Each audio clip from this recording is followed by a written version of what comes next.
Bien, ¿qué tal, jóvenes? Vamos a hablar ahora del curso de habilidad verbal, la semana 12, que toca el tema de la extrapolación referencial.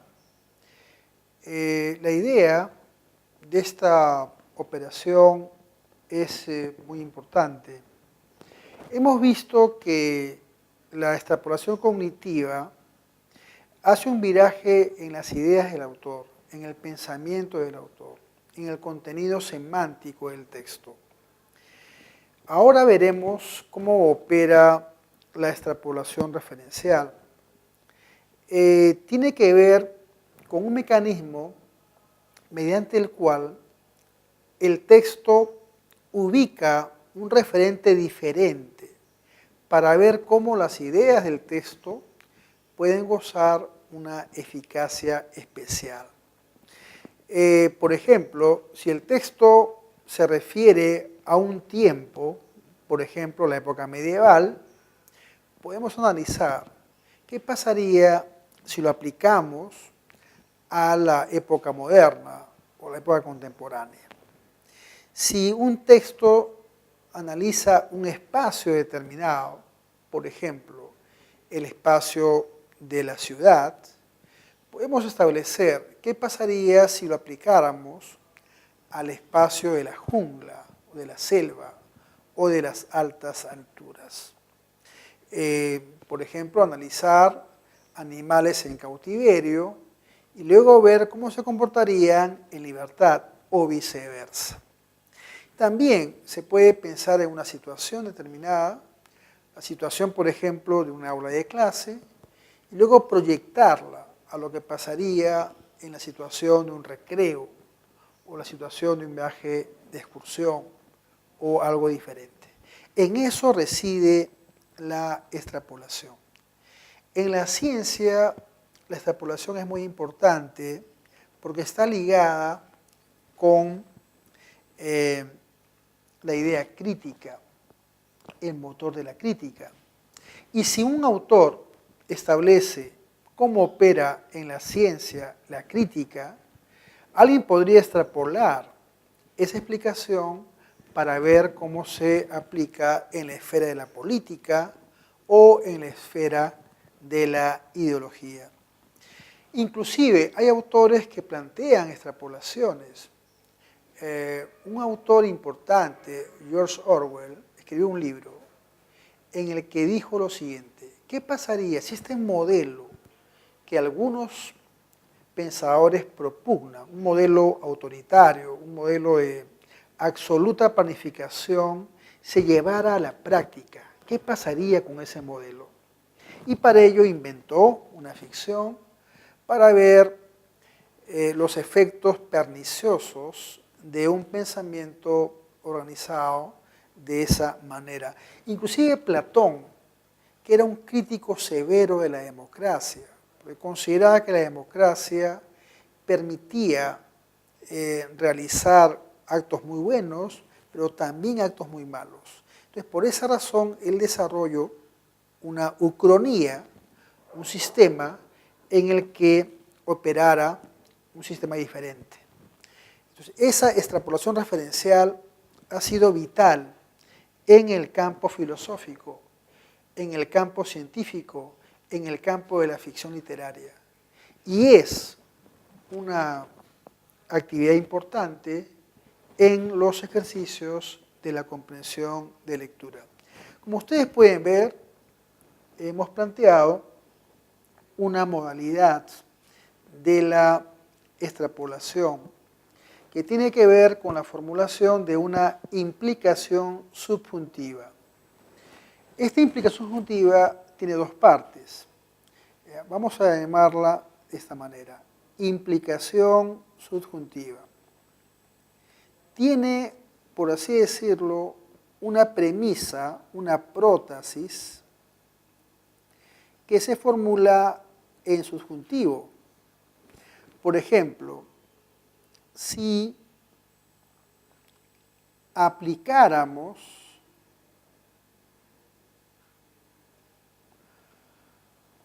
el texto referido al medievo a otra época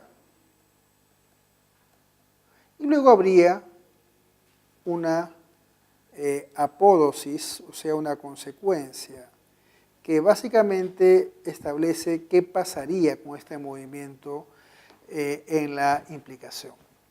Normalmente las preguntas de extrapolación tienen esa estructura. Tienen una estructura condicional, implicatoria, que en este caso va a determinar cómo se establece la extrapolación en el referente, que puede ser, repetimos, puede ser referente un tiempo diferente, puede ser un espacio diferente o puede ser una situación diferente. Eso es lo que vamos a ver analizando las actividades, los textos que son parte de la semana 12A. Manos a la obra.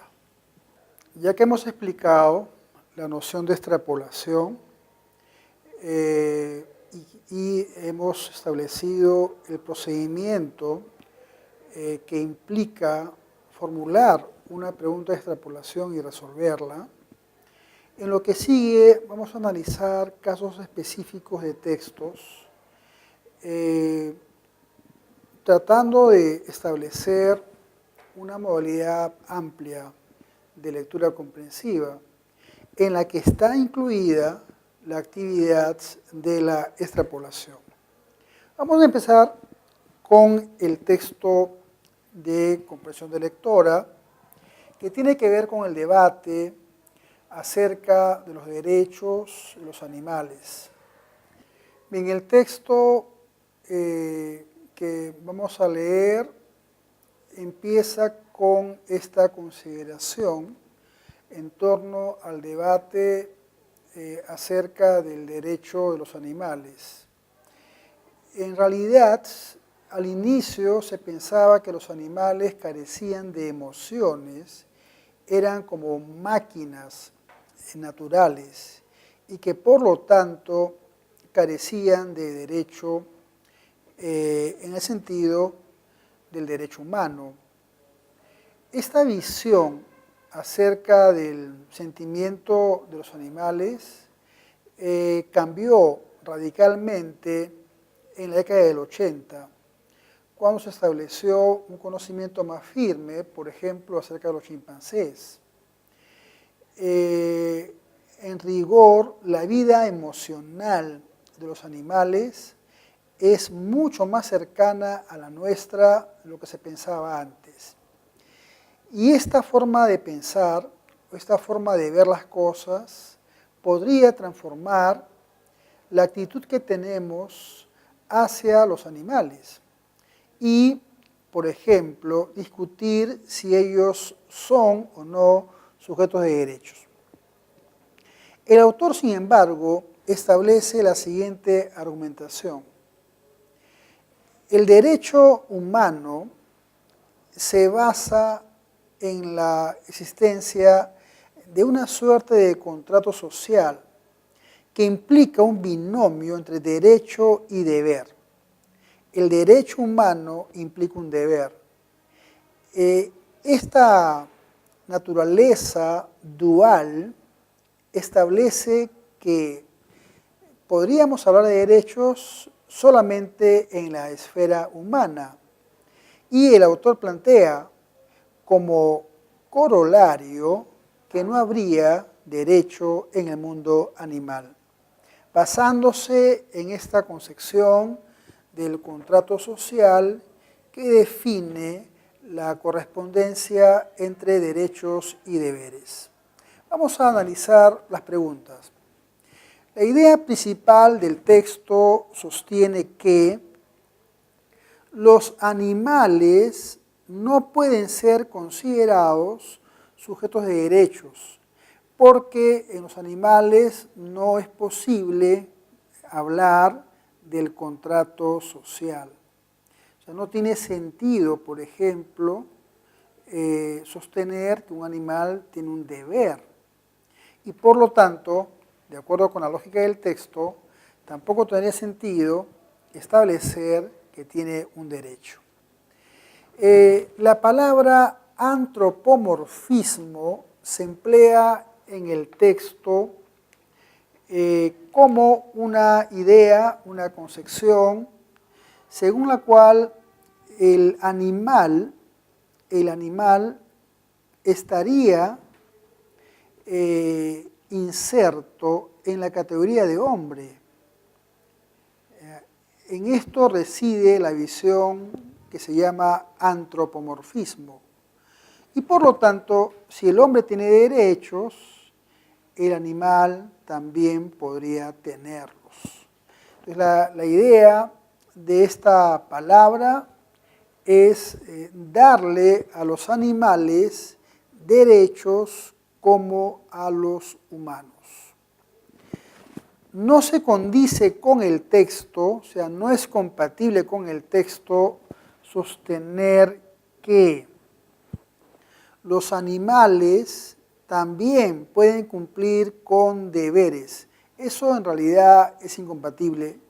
En el mundo animal no hay deberes, no tiene sentido exigirle algo responsable a un animal, razón por la cual sería este enunciado incompatible con la lectura.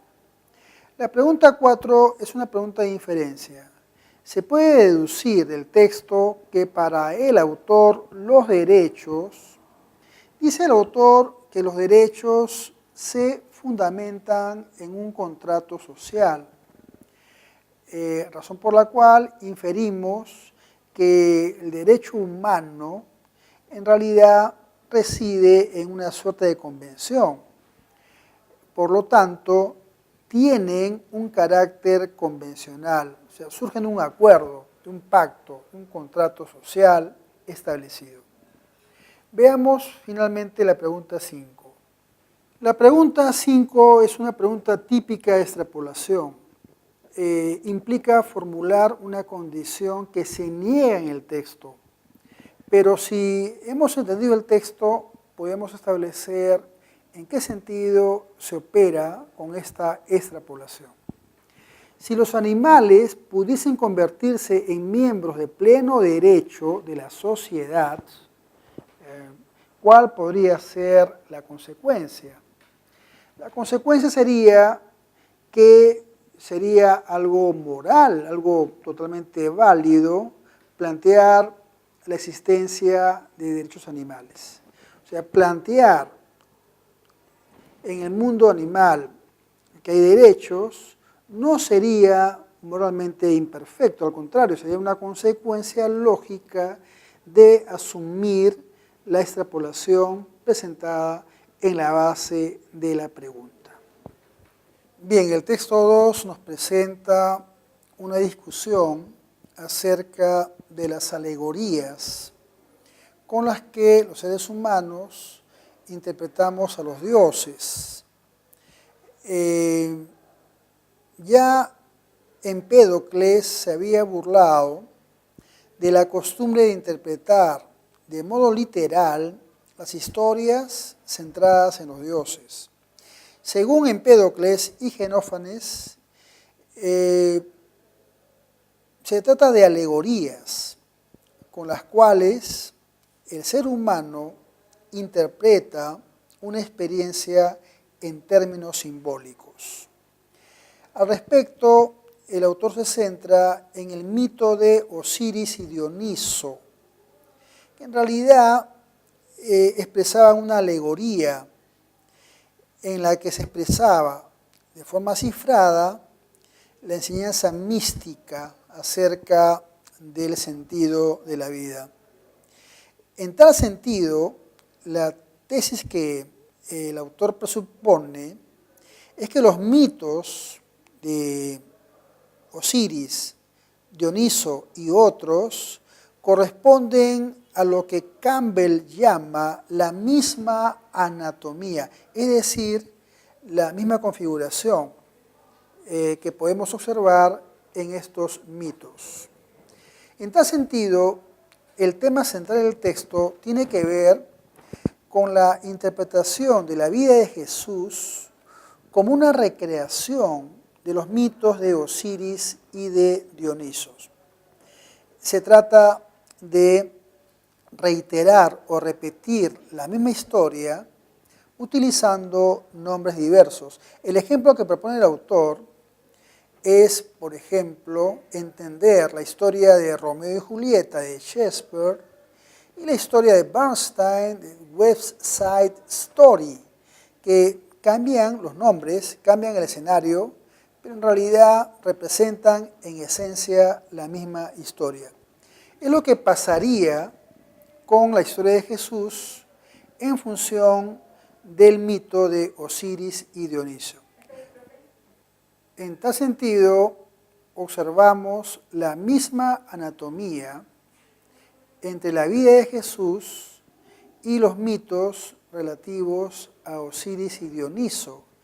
Y no se trata de una comparación epitelial, episódica, sino de hasta 10 rasgos muy similares entre ambas configuraciones mitológicas. Por ejemplo, Osiris Dioniso es un dios hecho carne, como Jesús. Su padre es Dios y su madre es una virgen mortal, como la Virgen María. Nace en una cueva o en un establo humilde el 25 de diciembre ante 3 pastores. Ofrece a los seguidores la oportunidad de nacer de nuevo por medio del bautismo. Convierte de modo milagroso el agua en vino en una ceremonia nupcial. Entra triunfalmente en la ciudad montado de un pollino, de un asno, de un burro, y la gente agita palmas en su honor. Muere en tiempo de Pascua como un sacrificio por los pecados del mundo. Después de morir, desciende al infierno y luego al tercer día resucita entre los muertos y asciende glorioso al cielo. En realidad, son un conjunto de rasgos que establecen una misma anatomía, una misma configuración. Y son solamente algunos ejemplos que se pueden encontrar detallados en el libro de Freke y Gandhi, Los Misterios de Jesús. ¿Por qué? La pregunta crucial es, ¿por qué no todo el mundo conoce estas notables semejanzas? Porque la primitiva iglesia romana hizo cuanto pudo para ocultarlas. Destruyó sistemáticamente la literatura sagrada de los paganos como parte de un brutal programa cuyo objetivo era erradicar los misterios.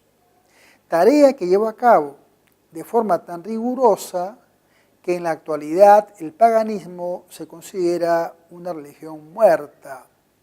Sin embargo, no lo sería, porque vive en el seno de la religión cristiana. Vamos a analizar las preguntas de este texto. Bien, la pregunta 1 dice, el texto trata fundamentalmente sobre, o sea, el tema central. Lo que hemos visto es que se habla de la misma anatomía entre los mitos de Osiris y Dioniso y la vida de Jesús. Por lo tanto, la opción C sería el tema central, las similitudes entre los mitos de Osiris y Dioniso y la vida de Jesús. El antónimo de cifrada. Cifrada quiere decir compendiada, resumida a su mínima expresión. Una cifra es un compendio, una suma, una síntesis.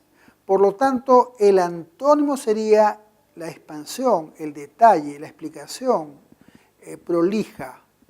En consecuencia, sería detallada, el antónimo de la palabra cifrada.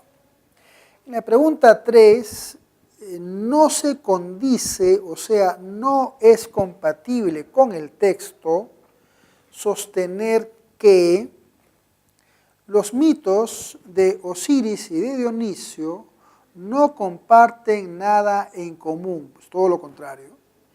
Dice la lectura que estos mitos corresponden a una misma anatomía, es decir, a una misma configuración, razón por la cual sería incompatible decir que no comparten nada en común.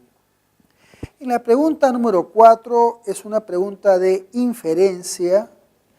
Del texto se puede deducir que la biografía de Jesús, dice en la lectura que esta biografía está muy vinculada con estos mitos paganos. Y esta base originaria, esta raíz común, permite deducir lo siguiente, que la vida de Jesús sería una continuidad histórica de los distintos mitos paganos. El nacimiento el 25 de diciembre, la muerte en la Pascua y las correspondencias encontradas en el texto nos permiten establecer como válida esta deducción. Bien, la pregunta 5 nos pide determinar una extrapolación. En el texto se dice de manera clara que hay tantos aspectos comunes entre los mitos de Osiris, Dioniso y, por ejemplo, la vida de Jesús, que se puede establecer la existencia de una misma anatomía. Entonces la pregunta 5 se pone en los antípodas de esta consideración y dice, si los mitos de dioses que van desde Osiris hasta Dioniso no tuviesen aspectos comunes, entonces se negaría, obviamente, la existencia de la misma anatomía. O sea, no se podría sostener que estos mitos tienen la misma anatomía, vale decir, la misma configuración simbólica. Bien, la lectura tercera nos presenta una nueva arista sobre un problema clásico, ¿no? ¿Cómo explicar el hecho de que Atahualpa, teniendo 80.000 hombres, haya sido vencido por Pizarro, que tenía menos de 200 hombres? ¿Cómo se explica ese fenómeno? ¿Por qué los españoles, contando con pocas personas, pudieron someter a un imperio de una gran cantidad de personas y con una fuerte base militar? Se han planteado al respecto muchas teorías. La teoría que acá expone Yarek Diamond en su libro Armas, Gérmenes y Acero establece la siguiente tesis. La diferencia capital entre las huestes de Pizarro, por un lado, digamos exiguas, y las huestes de Atahualpa, abundantes, la diferencia principal entre ambas huestes radicaba en que Pizarro tenía una tecnología bélica superior. Y eso fue lo que al final determinó el éxito de la empresa española y el fracaso de la defensa inca de Atahualpa. La superior tecnología bélica fue el factor determinante para que Pizarro venza a Atahualpa y no suceda al revés. Eso es algo muy visible, por ejemplo, en las guerras del siglo XX, la Primera Guerra Mundial, la posesión de una ametralladora era fundamental. Hay que considerar el siguiente experimento mental. ¿Qué pasaría si un grupo de 3 personas posee una ametralladora y es atacado ese grupo de personas por un grupo de 200 personas, pero que no tienen ametralladora? ¿Quién ganaría la batalla? Con toda seguridad, los que poseen la ametralladora. En consecuencia, repitiendo este escenario, en el caso del combate entre Pizarro y Atahualpa, fue crucial la posesión de una tecnología bélica fundamental. Y esto se refleja en el enunciado en inglés que aparece en el texto. Estos desbalances o desequilibrios en términos de equipamiento fueron decisivos en innumerables confrontaciones de los europeos con los indios americanos y otros pueblos. En definitiva, la tecnología bélica fue crucial para que los europeos puedan vencer a los indios americanos. Y eso se resuelve también en el caso del combate entre Pizarro y Atahualpa. Las batallas de Jauja, Vilcashuamán, Vilcaconga y Cusco, había en realidad pocos españoles, 100, 10, 30, 40 u 80. En cambio, se enfrentaban a miles de indígenas. Lamentablemente, por esta tecnología bélica, los españoles pudieron ganar. Y luego, sobre esa base, sobre ese éxito inicial, atrajeron a aliados indígenas que, como es natural, querían participar con el ejército vencedor. En realidad, los incas propusieron una serie de luchas en contra del poder invasor.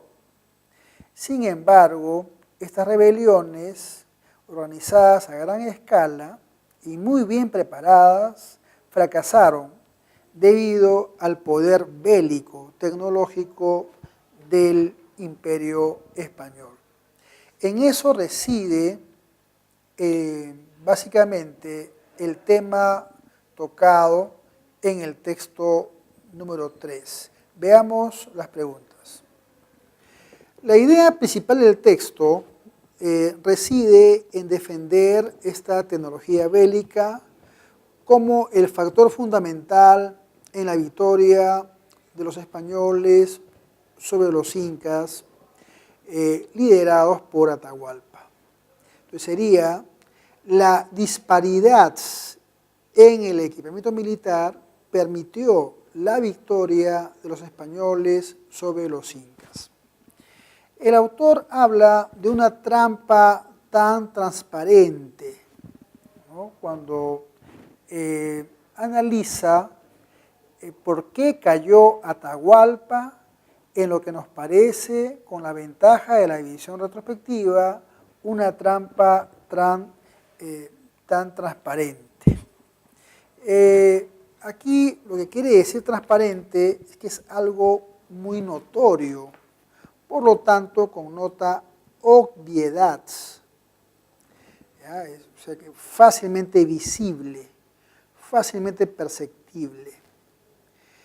¿Cuál sería el enunciado compatible? Vale decir que está de acuerdo con respecto a lo que se dice de la resistencia inca después del acontecimiento de Cajamarca y la muerte de Atahualpa.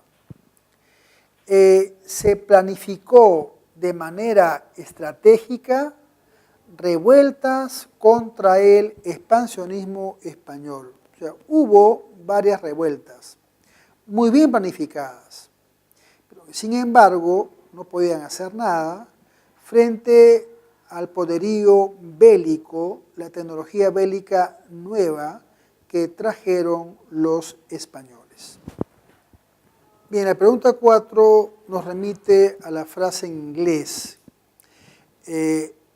Estos desbalances en términos de equipamiento fueron cruciales en innumerables confrontaciones de europeos con indios, americanos y otros pueblos.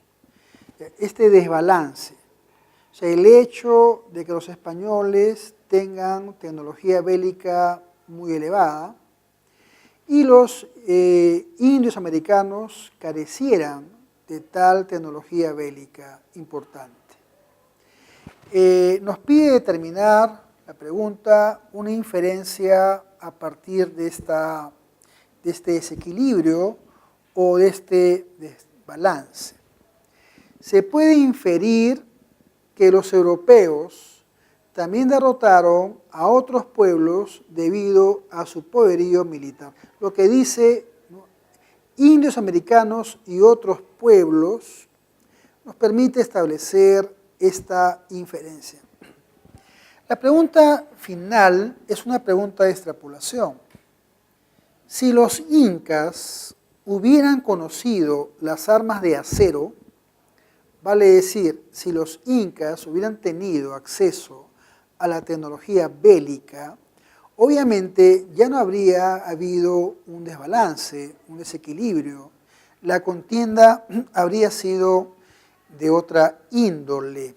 Por lo tanto, podemos establecer como inferencia razonable que el controversial proceso de conquista e invasión se hubiera dilatado o inclusive detenido. Obviamente esto obedece a una extrapolación porque sabemos de manera fáctica que los incas no lograron desarrollar una adecuada tecnología bélica como sí fue desarrollada por los españoles. Bien, el texto 1 presenta como idea central una correlación entre un proceso, es decir, el proceso que tiene que ver con las divisiones celulares que ocurren en las células madre y el riesgo que esto implica para desarrollar un tumor, un cáncer. Esa es la idea básica del texto. Y esta idea, esta correlación, nos permite establecer dos tipos de cáncer o dos tipologías muy bien establecidas. En los cánceres donde la probabilidad de que una dieta saludable o una forma de vida saludable reduzca el riesgo, y los cánceres donde esta dieta saludable o vida saludable pueda reducir con mayor intensidad ese riesgo. Se dice, por ejemplo, que en el caso del cáncer al pulmón, una vida saludable reduce el riesgo de manera notable, ¿no? Entonces, el cáncer en el pulmón, un hábito saludable puede reducir de modo notable ese riesgo. En cambio, en un pulmón de melanoma, por ejemplo, el cambio de hábito saludable no tendría el efecto anterior, un efecto mucho menor. En consecuencia, la explicación de la correlación entre el número de divisiones celulares que ocurren en las células madre y el riesgo de padecer cáncer nos permite establecer dos grandes tipos, ¿no? lo que luego se va a explicar en un cuadro. En realidad, el cuadro establece la presencia de dos categorías. Hay una categoría en que el porcentaje va hacia abajo, que corresponden a los cánceres que tienen que ver, por ejemplo, con melanoma. Y hay una categoría donde la probabilidad es hacia arriba. Por ejemplo, el cáncer de hígado o el cáncer de pulmón. Esta tipología que marca dos propensiones, dos probabilidades, se origina en la explicación de la correlación entre una división celular ocurrida en la célula madre y el riesgo de desarrollar un cáncer o un tumor. El cuadro va a permitirnos aclarar más la presencia de estos dos grandes tipos. Vemos aquí las cifras en negativo, lo que quiere decir que el efecto de una vida saludable es muy escaso, va hacia abajo. En el cáncer de melanoma, en el cáncer del esófago y otros cánceres. En cambio, el hábito saludable puede tener una mejor prognosis en otros cánceres, por ejemplo, del duodeno o del pulmón de los fumadores. Vale decir, si una persona es fumadora y reduce su hábito de fumar, eso será un buen factor para evitar que desarrolle cáncer. En cambio, una persona que padece un cáncer de melanoma, en realidad poco puede hacer en su vida para evitar que se active el cáncer. Estos dos tipos de cáncer, en consecuencia, tienen que ver con dos agrupamientos realizados a partir de un estudio de casos sobre la división de las células madre, expresado en porcentajes. La lectura del texto y del cuadro nos van a permitir establecer la mejor respuesta de las 5 preguntas que vamos a ver. Bien, la idea principal del texto tiene que ver con esta correlación que hay entre la división de las células madre con la aparición del cáncer. Por lo tanto, la clave sería la opción A. A partir de esta correlación, luego el autor establecerá como una consecuencia los dos grandes tipos, ¿no? Los grandes tipos de cáncer. En el texto, la expresión menos propensos podría plantear que las personas que padezcan algún tipo de cáncer correspondiente a la primera categoría presentan vulnerabilidad, en el sentido de que nada pueden hacer para evitar que el cáncer se desarrolle si está programado a hacerlo. En cambio, el otro tipo sí puede tener una mejor prognosis en función de los cambios en el hábito de vida. Resulta compatible con el gráfico sostener respecto a las dos categorías de cáncer y su incidencia de origen debido a la división de células madre que el cáncer tipo tiroides folicular papilar expone un mínimo porcentaje. En realidad el porcentaje es mínimo, es de 1.05%, que sería el más bajo de acuerdo con la información presentada en el gráfico estadístico. En la pregunta 4 nos plantea hacer una inferencia con respecto al aspecto hereditario, o sea, el genoma, los genes.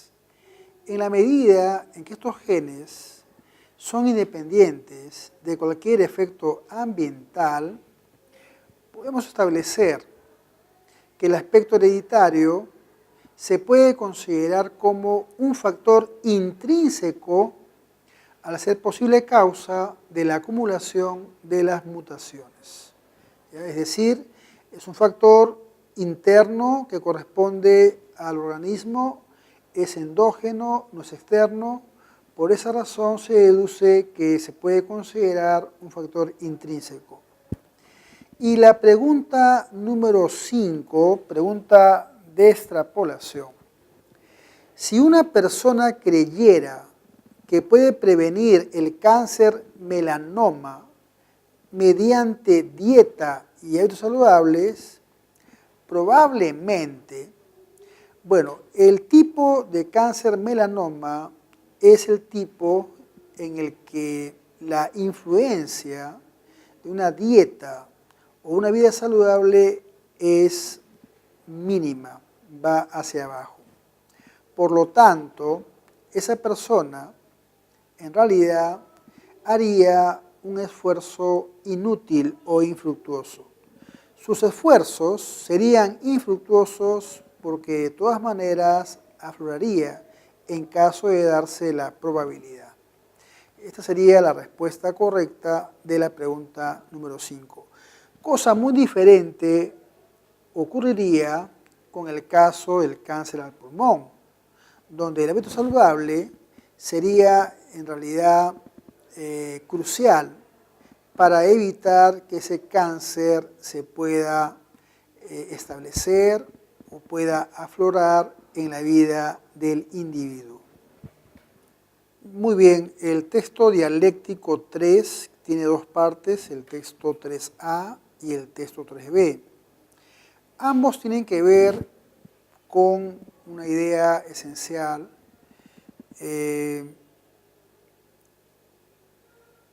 imbricada en el inicio del yo. ¿Cuándo inicia la vida el yo? Cuando usted, como persona, ha empezado su periplo existencial. La idea defendida en el texto 3a, que todo comienza con la fertilización, cuando el óvulo es fertilizado por el espermatozoide. El óvulo recién fertilizado,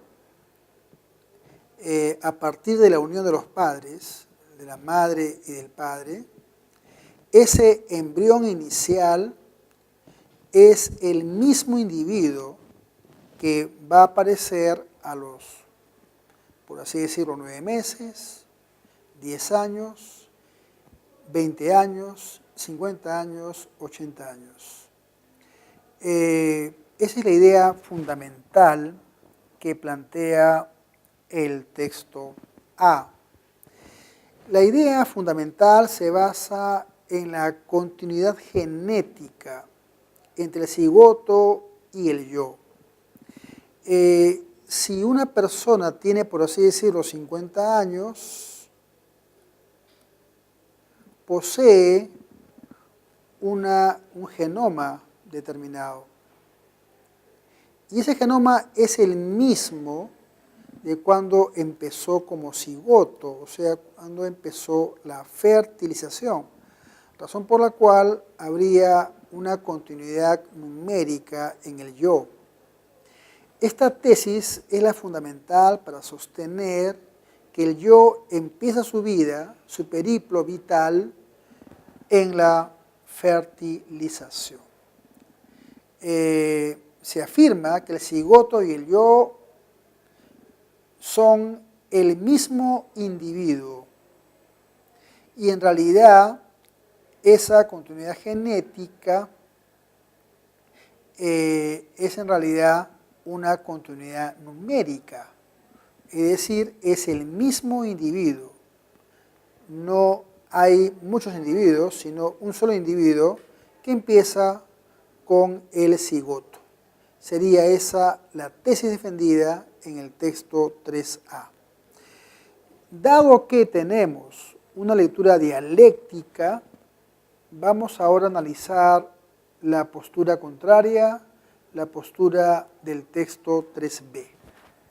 Bien, el texto 3a sostiene la continuidad numérica entre el cigoto y el yo, entre el cigoto y la persona posterior, ¿no?, que tiene 3 años, 5 años o 10 años. La lectura 3b objeta esa tesis mediante la consideración de los gemelos univitelinos. Dice el autor lo siguiente: supongamos que un hombre y una mujer realizan un acto sexual y eso ocasiona que se produzca la fertilización. En consecuencia, se forma un cigoto nuevo genéticamente, ¿no? Digamos, si el hombre se llama Carlos y la mujer se llama María, el cigoto es algo nuevo que el autor llama Tom.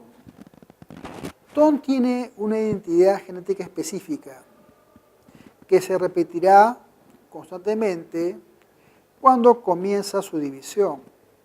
Pero dice el autor, en el día octavo, este grupo llamado Tom se divide en 2 grupos, separados pero idénticos. Son los gemelos.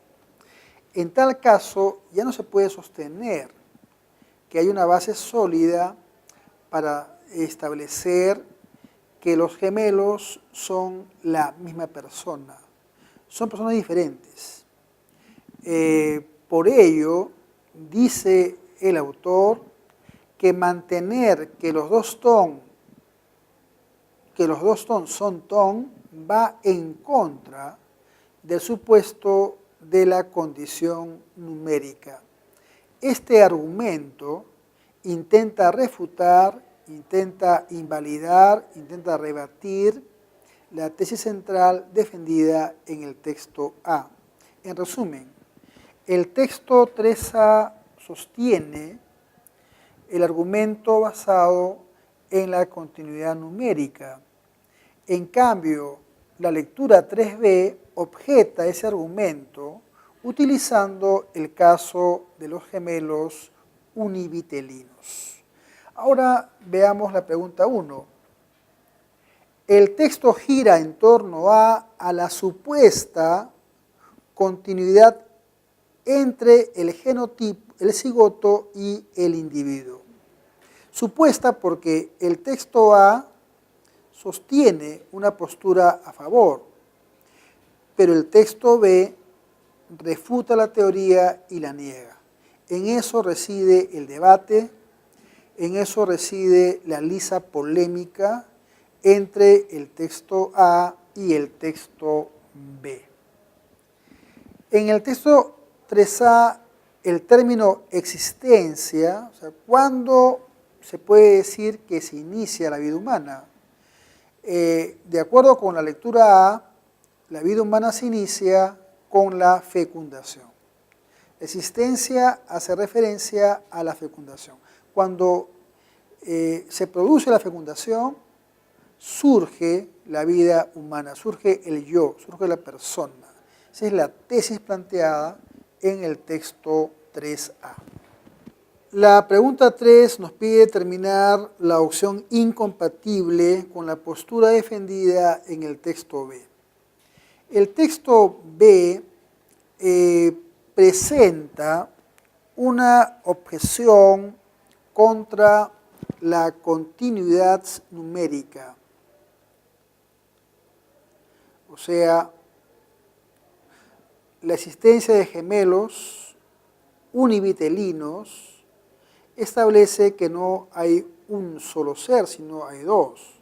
Por ello, el autor objeta esta tesis, pero no refuta el argumento de la continuidad genética. Los gemelos tienen el mismo patrón genético, razón por la cual es incompatible decir que se refuta categóricamente el argumento de la continuidad genética. Eso no es cierto. Se rebate el argumento de la continuidad numérica, que es algo diferente. En la pregunta número 4, es una pregunta que nos plantea una inferencia de índole extrapolacional, ¿no?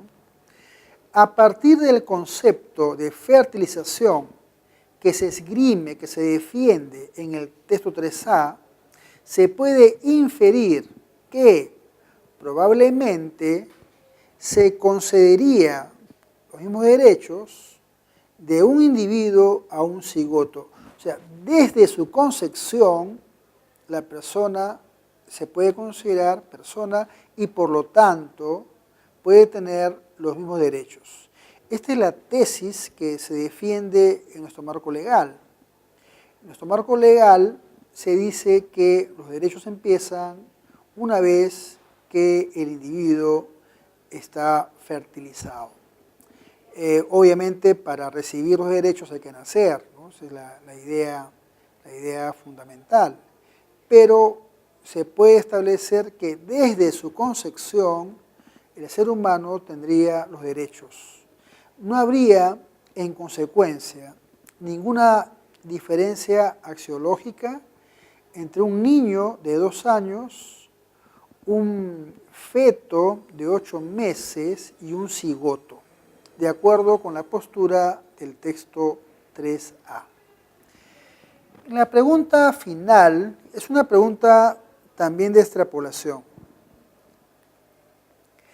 Si se descubriera científicamente que la vida humana comienza 4 semanas después de la fertilización, este descubrimiento, en caso de darse, objetaría la idea central defendida en el texto 3a.